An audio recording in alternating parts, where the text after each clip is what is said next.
ஈரோட்டில் மலர்ந்த அழகான ஆயுத எழுத்து.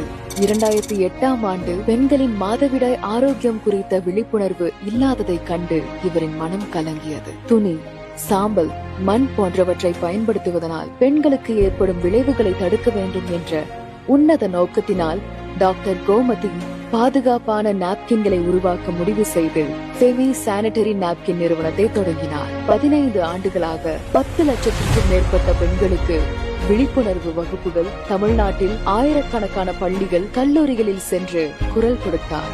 1 லட்சம் முதலீட்டில் தொடங்கிய இவரது பயணம் இன்று கல்லூரிகளில் MBA பாடத்திட்டமாக கற்பிக்கப்படும் அளவிற்கு வளர்ந்துள்ளது. 2024ஆம் ஆண்டு தென்னிந்திய முன்னணி நட்சத்திரமான நயன்தாரா பங்குதாரராக இணைந்த பிறகு ஃபெமி நயனாக உலகத்தை நோக்கி பயணிக்கிறது. 100 தந்தையர்களுடன் 3000 நாப்கின்கள் கொண்டு இவர் உருவாக்கிய ஓவியம் இன்றும் உலக சாதனையாக போற்றப்படுகிறது. ஐக்கிய நாடுகள் சபையில் பெண்கள் சுகாதாரம் பற்றி இவர் ஆற்றிய உரை தமிழின் குரலாக ஒலித்தது.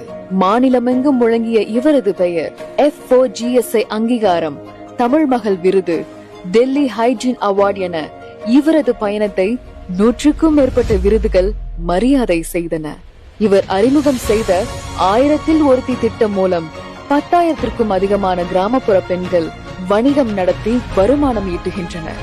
ஆனந்த சஞ்சீவனம் என்னும் அறக்கட்டளை மூலமாக மனிதன் பொருளாதாரத்தை மட்டுமே நோக்கமாக கொண்டு வாழக்கூடாது, அருள் ஆதாரம் என்பதும் அவசியம் என்ற விழிப்புணர்வை சமுதாயத்தில் ஏற்படுத்திக் கொண்டிருக்கிறார். அது மட்டுமல்ல, கிராமப்புற பெண்களுக்கு வணிகமும் வாழ்க்கையும் கற்றுத்தரும் வளர்ச்சி மையமாக AS ஃபவுண்டேஷனை உலகம் முழுவதும் விரிவுபடுத்த முயற்சிக்கிறார்.